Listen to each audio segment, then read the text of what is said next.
Senior citizen का rape हो गया।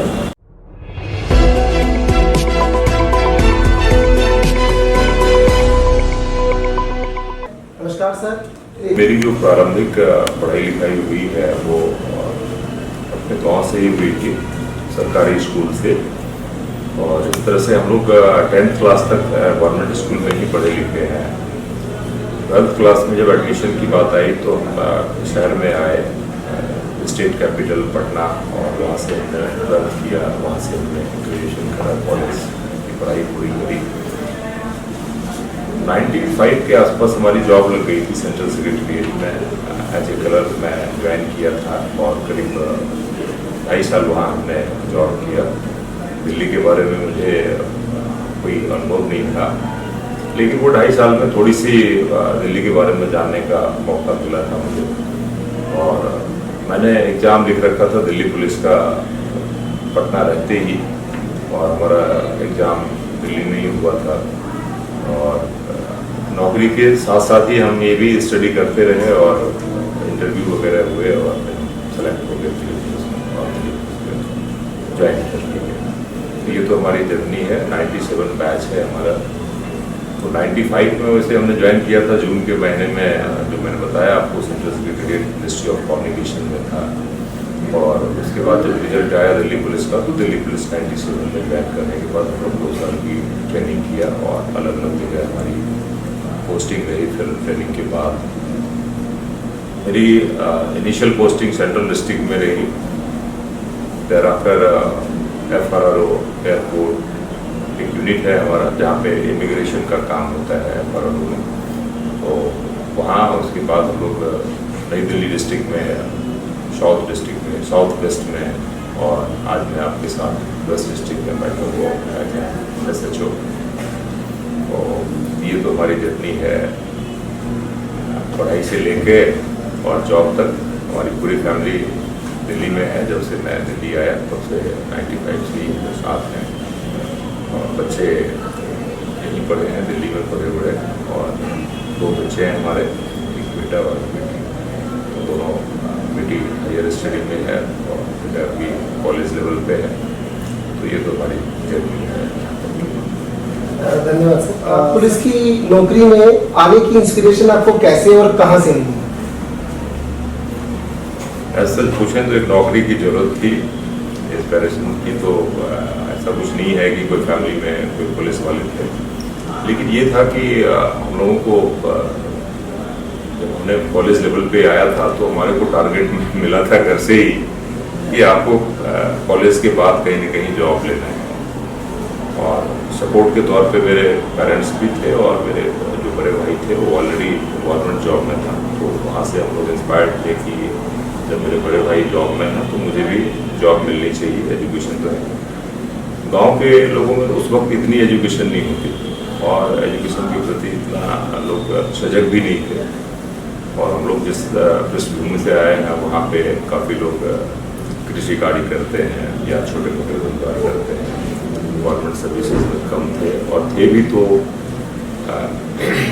मिड लेवल से भी नीचे जॉब में थे। जैसे टीचर है, आर्मी में है, आर्मी ऑफिसर लेवल पे कम थे, आर्मी में थे ज़्यादातर, इस तरह के थे।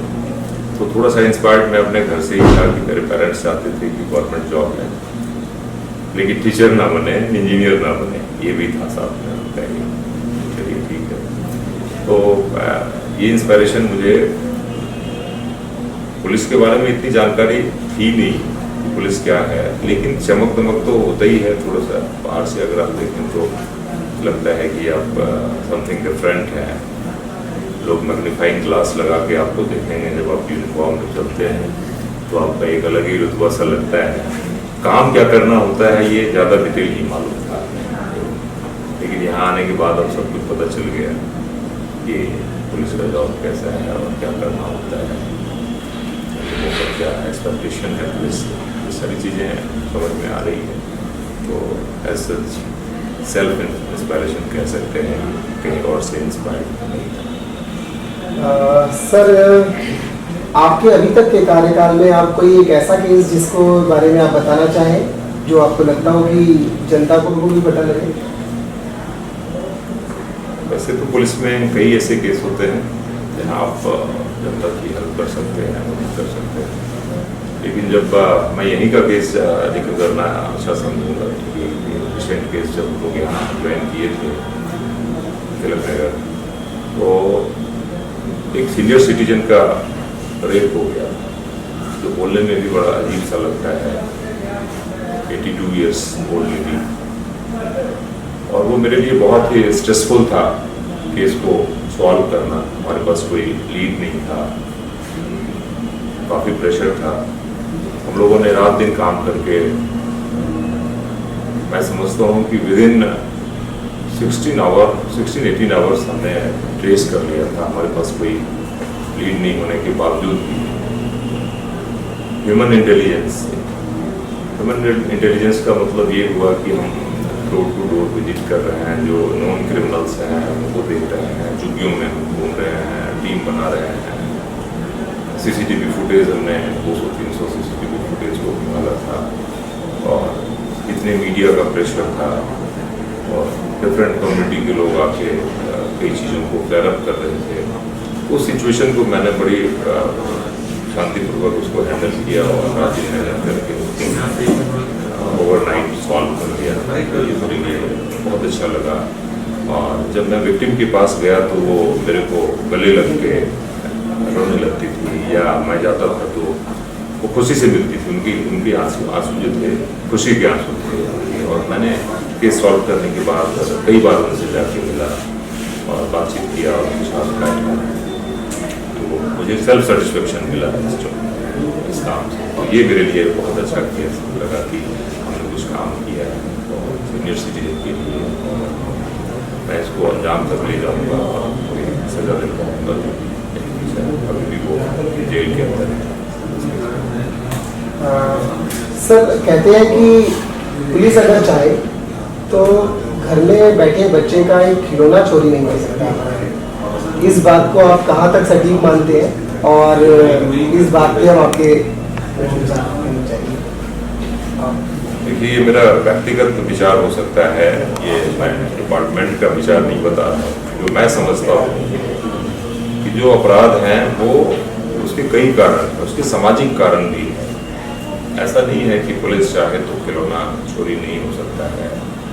अब लोगों के पास अगर साधन नहीं है, रोजगार नहीं है, या उनको अपने घर से संस्कार नहीं मिला है, तो नशा के आदी हो गए, कई तरह की उनकी रिक्वायरमेंट्स हो जाती है। 100-200 रुपये का सामान चोरी कर लेगा ताकि सामने उसको नशा पान करने में दिक्कत ना हो, शराब पिएंगे, है ना, जुआ खेलने के आदी हो जाएंगे, जो मैं देख रहा हूँ क्लस्टर्स में। या ये तो इसमें केवल पुलिस का रोल नहीं है, बल्कि सामाजिक असमानता जो है वो भी एक मायने रखता है। मेरे पास कपड़े हैं, मैं पहन रहा हूँ, और अगले के पास कपड़ा नहीं है, उसको चाहिए तो दिक्कत है। रोटी मेरे पास खाने के लिए है, और किसी के पास रोटी नहीं है खाने के लिए, क्या करेगा? उतना तो नहीं रह सकता ना, तो छोटी मोटी चोरियाँ करेगा। तो देखिए, अपराध तो आदिकाल से होता रहा है, कोई ऐसा नहीं है कि कोई आज हो रहा है। ये चलता रहा, तभी तो पुलिस स्टेशन बना है ना, तभी तो पुलिस की रिक्वायरमेंट हुई है। तो कई कारण हैं, और आपने जो बताया वो बिल्कुल ठीक कहा है आपने। अगर पुलिस चाहे तो कर सकती है, लेकिन उनकी रिक्वायरमेंट जो है, उनके पास जो कंपल्सन है वो डिफरेंट टाइप्स के कंपल्सन होते हैं, जो कई चीज़ें रह जाता है। काफ़ी कुछ हम कर बैठते हैं, बहुत कुछ करते हैं, फिर भी कुछ पार्ट हमारा रह जाता है, जो हम लोग हमेशा इंट्रोस्पेक्ट करते हैं कि इसको कैसे ठीक किया जाए, और किस तरह से पब्लिक में हमें विश्वास बढ़ता है, उस पर हम लोग काम करते रहते हैं। सर, हमारा यूट्यूब चैनल है दोस्त पुलिस, इसके लिए आप कुछ शब्द कहना चाहें? मैं बिल्कुल कहना चाहूँगा कि दोस्त पुलिस नाम से ही बहुत अच्छा लग रहा है सुनने में। दोस्त पुलिस कहने का मतलब ये है कि जो हम लोगों का कार्य है उसका एप्रिसिएशन करने के लिए भी कोई होना चाहिए। मैं अगर सुबह की दिनचर्या आपको बता दूं, मैं थोड़ा ऐड कर देता हूँ इसमें। अगर हम लोग सुबह 5 बजे उठते हैं, हमारे उठने का टाइम 5 बजे होता है, और दिन भर का जो हमारा क्राइम है, उसकी रिपोर्टिंग सीनियर ऑफिसर्स तक होता है, वो हम 6 बजे से स्टार्ट कर देते हैं। चाहे सोने का टाइम मेरा कुछ भी नहीं है, 1 बजे भी सो सकते हैं, रात के 2 बजे भी सोते हैं, लेकिन उठने का टाइम फिक्स है वो। तो ये तो हमारी दिनचर्या है जहाँ से हम स्टार्ट करते हैं 6 बजे से, और काम करते करते करते करते फिर मुझे नहीं पता चलता है कि अब दिन के कितने बज गए। कभी कोर्ट जाना है, कभी फील्ड में जाना है, कभी किसी लॉ एंड ऑर्डर के अरेंजमेंट पे जाना है, पब्लिक मीटिंग दिन भर चलता रहता है, RWA है, MWAs है, अभी फेस्टिवल सीजन चल रहा है, तो हम लोग रोज पे होते हैं हमेशा। और ये भी ध्यान नहीं रहता है कि रोटी कब खाना है, कब सोने का टाइम हुआ। घड़ी की तरफ जब देखते हैं तब पता चलता है कि अब इतना टाइम हो गया तो चलो खाना खा लेते हैं, या कोई याद दिलाता है तो ऐसा करते हैं। तो उसमें जो हमारे लिए मोटिवेशन का काम करता है वो वही करता है जो हमारा थोड़ा सा एप्रिसिएशन मिल जाए, पब्लिक से एप्रिसिएशन मिले, मीडिया से एप्रिसिएशन मिल जाए, तो वो चीज़ हमें मोटिवेट करता है। थोड़ा मोटिवेशन ज़रूरी होता है हमारे काम को। हमारे कुछ काम हमारे ठीक नहीं हैं, लेकिन बहुत काम हमारे ऐसे हैं जो और डिपार्टमेंट नहीं कर सकती है, जितना हम लोग शिद्दत से लगे रहते हैं लोगों का काम करने के लिए। और हमसे एक्सपेक्टेशन भी बहुत ज़्यादा होता है पब्लिक का, तो हमें बुरा भी नहीं लगता है। हम कितना भी जगे हुए हैं रात के और सोए नहीं हैं, रेस्ट नहीं किए हुए हैं, तब भी मुझे बुरा नहीं लगता है। लगता है कि हम किसी को करने का मौका मिला है और उस चीज़ को हम करें। तो ये सीट जो है बड़ी जिम्मेदारी वाली सीट है, और कोशिश करते हैं कि इसको अच्छी तरह से निभाएं। ये है दोस्त पुलिस को मैं काफ़ी धन्यवाद देना चाहता हूँ, जो मोटिवेशन में वो हमारे पास आज पहुँची है।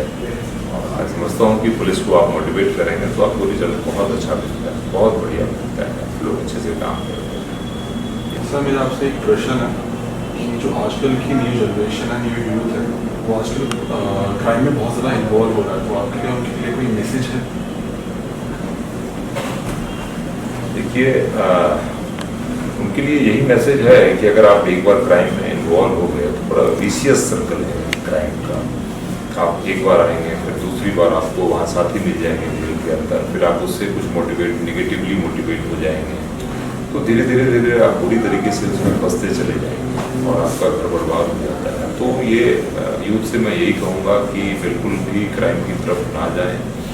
कमाने खाने और जीने के बहुत रास्ते हैं। हम लोगों ने भी कम्युनिटी पुलिसिंग स्टार्ट किया है, और जो यूथ हैं उनके लिए जो सक्षम नहीं है पढ़ाई लिखाई में, या जिन्होंने अपनी शिक्षा पूरी नहीं की, उनके लिए हमारे युवा एक प्रोग्राम है दिल्ली पुलिस का।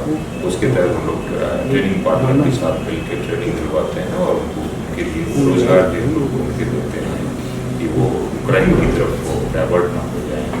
तो मैं इस तरह से सभी यूथ को बताना चाहूँगा कि जितनी उनकी हैसियत है, जितना उनका एजुकेशन है, उसके हिसाब से वो जॉब के लिए प्रयास करें। बहुत जॉब है, जॉब की अपॉर्चुनिटी कम नहीं है, हर तरह के जॉब हैं, तो आप उसमें इन्वॉल्व हो जाएं, ना कि क्राइम में इन्वॉल्व।